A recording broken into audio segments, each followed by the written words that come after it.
Hey pedalers, welcome back to another video. This video is long overdue and it's my 20,000 kilometer review of the Giant TCR Advanced 2 KOM edition, specifically 2020 model. So without further ado, let's get right into this video. Now, if you're a brand new viewer of my channel and looking to get a TCR, I highly suggest you like this video and subscribe to the channel, because not only do I talk a lot about the Giant TCR, but I talk a lot about other bike tech, races, training, nutrition, so a lot of stuff if you're just getting into cycling. So I highly suggest that, and it obviously supports the growth of the channel. But enough with the chit chat, let's get right into this review. So as the title of this video, yes, I've ridden my Giant TCR Advanced 2 KOM edition 2020 model for more than 20,000 kilometers. Pretty crazy. Then again, I would say that's pretty low mileage, especially because of what ended up happening, where I actually ended up riding less of the TCR and had to ride my gravel bike. And if it wasn't for this issue that I'm going to talk about, I probably would have even stacked up more kilometers.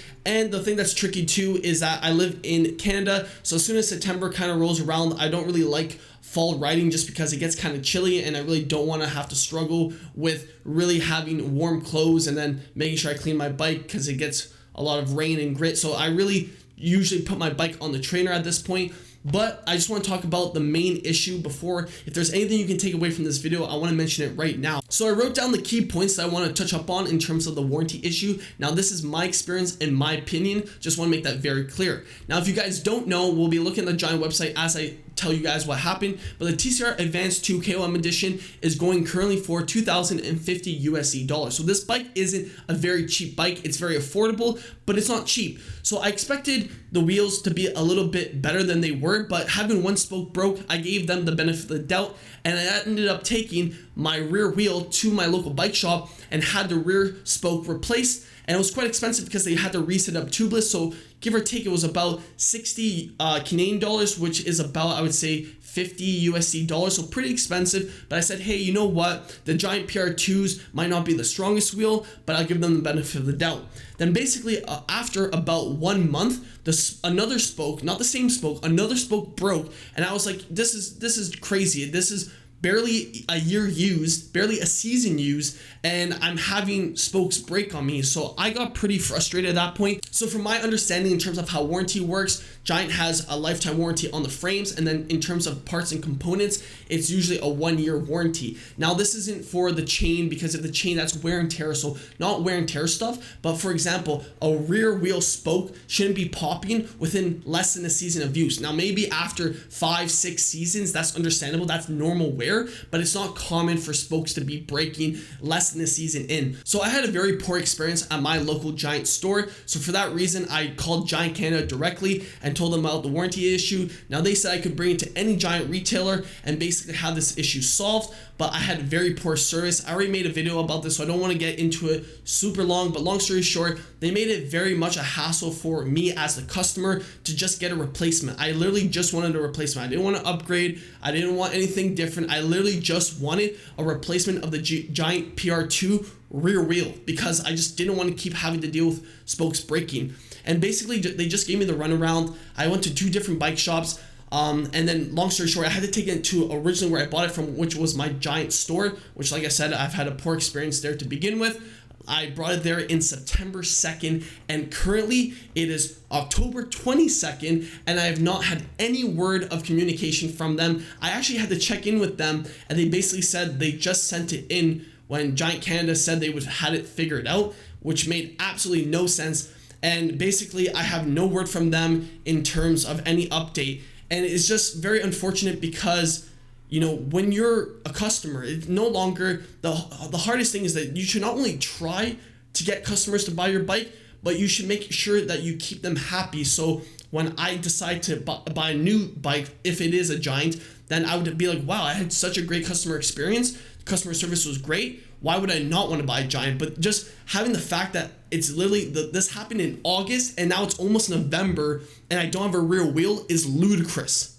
Truly, it is ludicrous, especially because this is not anything out of the ordinary. This is covered under 1-year warranty, especially because I didn't abuse anything. This was just normal riding. So basically, I'm just looking at my notes right now. Like I said, 3 months, no update, no replacement, just very poor customer service in my opinion, in my experience. That's my take on it. Now, I know this was long, but I just want to get this out there because a lot of people ask me my opinion, my experience, and I'm telling you, this is my experience. So it really makes me question if I would ever even buy a Giant bike again, because yeah, they make very good valued bikes that, perform, and that's what I'm going to get into right now. But, the fact that, they can't even figure out how to replace a pretty cheap rim set. Like, imagine something happened that's out of your control on your frame and you can't ride. And then basically you're left without a bike for 3, 4, 5, 6, 7, 8 months. It's just ridiculous. It's truly ridiculous. And it gets me really frustrated because I just don't get it. I don't get it. It's nothing super complicated, especially if Giant, and I see them, especially Giant Canada, they're sending out rims for people to review. And as a customer, I'm just asking for a replacement for a part that I bought that broke, that was not my fault for breaking. So just really want to make that clear. Warranty, absolutely terrible in my opinion, in my experience, making that point very clear.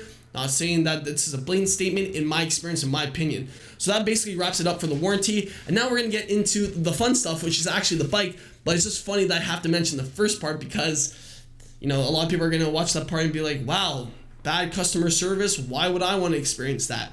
So right now we're on the Giant United States website and we're looking, like I said, at the TCR Advanced 2 KOM. Now it's going for, like I said, 2,050 USD. Now in terms of the price, that's pretty great in terms of a rim brake bike, and I'll touch up on that. But in terms of you're getting a 105 11 speed group set. Now the reason why they call it the KOM edition is because of the gearing that you get on the bike. So if you look at the crank, it's a 50-34, which is basically a compact crank, which is great for climbing. And also on the rear, you have an 11-34 on the back in terms of the rear cassette. So really good for climbing. And I would not even say just for climbing. If you're new to cycling and you don't have that good of a cadence in terms of how good you can spin the bike, then having an easier gear set is going to make it a lot easier to get things going. So I really think it's great. Spin, spin, spin. I always promote that. Unless you get to the point where you're racing or super strong, spinning is the principle. One thing I want you guys to remember too is that yes, a semi-compact or a standard crank set, meaning having more teeth on the crank, is good once you get stronger. But even with this bike, I've gone on fast group rides where we're averaging 40 to 50 kilometers in a pace line and I did not get dropped. Really, you have to make sure that you know how to position. But in terms of getting dropped, maybe if this was like a provincial race, potentially if it was like elites, but just for the everyday weekend warrior, you're not going to get dropped with a compact crank whatsoever. And even with those elite races, if you know how to position yourself, you would definitely be able to hang in there. You wouldn't get dropped because of your gear ratio. So now we're going to be taking some looks at the bike, and basically this is me on the bike when I first started riding it back in May. So I put on lots of kilometers, like I said, 20,000 kilometers. Some of that was obviously done on the trainer because I live in Canada, so I couldn't ride this all the time. But as soon as pretty much May came, I rode it from May, June, July, and then the warranty issue in August didn't let me ride it. And then the rest I've been doing on the trainer and then beforehand too. So you can follow me on Strava to see all my rides. Link in the description below. Follow me on Instagram too if you want to see these pictures. But you can see originally I had it with the PR2 aluminum rims. And then later on I'll show you the upgrade that I put on to deal with the warranty issue. But basically it's the modern day road bike. So now I'm just going to talk about the bike in general. So it's the modern day road bike design, meaning that the TCR is basically what the modern day road bike is actually modeled from. So it's Giant was kind of the pioneer of the modern day road bike. So in terms of the geometry, you get a race geometry, but also I would say it's just the best of both worlds in terms of it gets the job done in terms of climbing, in terms of descending, in terms of cornering. It can do criteriums, it can do road races. It basically do everything. It's really the all-around bike. So for me, I really think it accelerates in terms of rolling hills, and that's primarily the area where I live in. But then again, you just have to tweak some things around. So if you wanted this to be more of a climbing bike, just making sure that you have the compact crank and then maybe some very light wheels in terms of not them being super deep, it would make this bike very good climbing wise. So I think it's great. It can be aggressive when you need to be aggressive, and it's most likely, for the most part, comfortable. I think a lot of people forget that with the Giant TCR is that position is one of the most things that determine how your comfort is on the bike. So if you're very aggressive, you can take an endurance bike and make it aggressive. So when people say, oh, is the TCR too aggressive? It really comes down to how you position your bike fit. So there's lots of principles in terms of stem length, stem degree, saddle height, saddle position that determines how aggressive you are on the bike. But the Giant TCR, I would say it's so nice because it offers so much tweaking to what you like as a rider in terms of what you find comfortable and what you want to get out of the bike. So I just like how the template is very blank, and then you can add it and tweak it to how you want. Now in terms of components, the 105 group set is absolutely great. I've already talked about the group set on my channel tons of time, just how good and versatile it is. I really vouch for it. The seat post is good. The saddle I swapped out in terms of my personal choice, which is a specialized saddle. But then again, that's just because I have wider sit bones, where the stock saddle that comes on the Giant TCR is pretty narrow. But then again, that's personal choice. The handlebars and stem are aluminum, but they're solid. And the bar tape, guys, the bar tape is amazing. I basically put 20,000 kilometers on it, and it's just now starting to unravel, which I think is amazing. That's crazy. Now the aluminum rims, the PR2s, I told you, broke spokes twice. Bad. My opinion, my experience, warranty. I had a bad experience. In my opinion, the rims are pretty crappy if you can't get them replaced. But in terms of how they perform like any baseline, affordable aluminum rim set. They're pretty heavy, but they perform as a training wheel set. But in terms of the warranty issue, you shouldn't be breaking spokes. And I've had other subscribers DM me on Instagram, so follow me on Instagram, that they said they had the same problem, but the warranty was better where they were from, which was primarily the United States. So I guess it is what it is. Now in terms of the tires, they're the Giant Gavia AC1 tubeless tires. They come in 25 millimeter width, and these were absolutely amazing in terms of tubeless. I think tubeless is a game changer. Now on my gravel bike, I had some problems, but in terms of tubeless, the fact you can lower the tire pressure and it becomes a more compliant ride is absolutely amazing. So it really made riding more enjoyable, but that's with any wheel system that is tubeless, I think. Now this is the long debate, rim brake bike. Yes, disc is the most popular thing right now, but all I have to say is the 2020 Tour de France was won on a rim brake bike, so definitely you can still ride a rim brake bike. And I just wrote down my points to be very consistent, and I want to make this very clear. So in terms of the braking, you know, in road cycling, you're braking not hard braking like in mountain bike or cyclocross. You're braking to shed speed off. So you're never really coming to full stops or very hard stops. And the one thing that is funny about the rim brake bike is that this TCR is usually rim brake TCRs, which are very few. I think it's like 1 or 2 on Giant's website. It's $400 cheaper than the disc brake counterpart, which I think is great. If you're trying to save money, then go for a rim brake bike.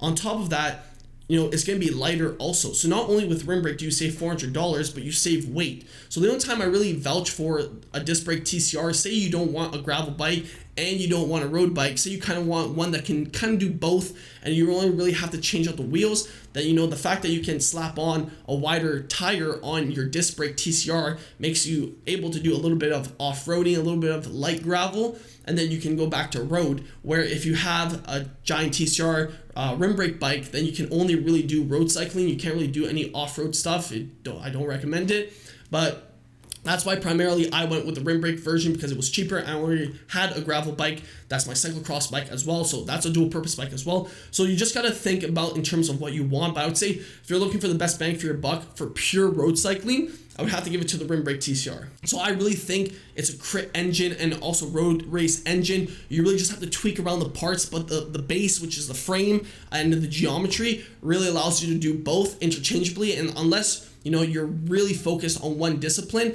having a bike that can do both, you know, you can pull up to fast group rides, you can do long distance rides, you can do crits on it, you can do road races. Like that bike, for a bike to do that says a lot about the bike in terms of the geometry, in terms of how it's made. So I think that's great. So in conclusion, I've been riding Giant TCRs for a long time. 20,000 kilometers just for this bike alone shows you I ride a lot. Just very disappointed in terms of the warranty experience that I had. So in my opinion, would I buy the Giant TCR going forward?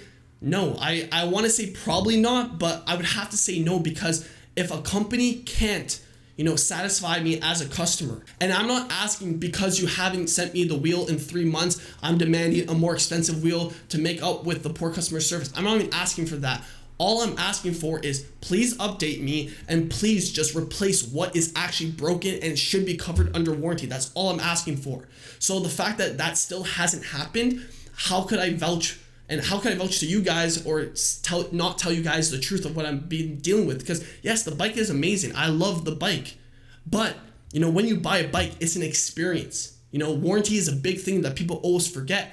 And that's one thing going forward now. I'm not going to take away from the bikes that I review if they are Giant bikes. I'm not going to say, well, this Giant bike is better value than this one. But one thing now that I have to incorporate, and that's one thing I haven't been doing because I didn't really think of it and I didn't experience it till now, is what is the warranty with this bike company versus this bike company? Because even if you're saving $200-300 with Giant, and this company is a little bit more expensive, but they have a better warranty, department in terms of servicing their customers, then the savings that you get with Giant, if you have to deal with the whole headache of what I experienced, and in my opinion, which is terrible, then I would go with the other brand, even if you're paying an additional $200-300 if their warranty is way better. So I think that's really the highlight of this video, is that I've ridden the Giant TCR Advanced 2 for 20,000 kilometers, right?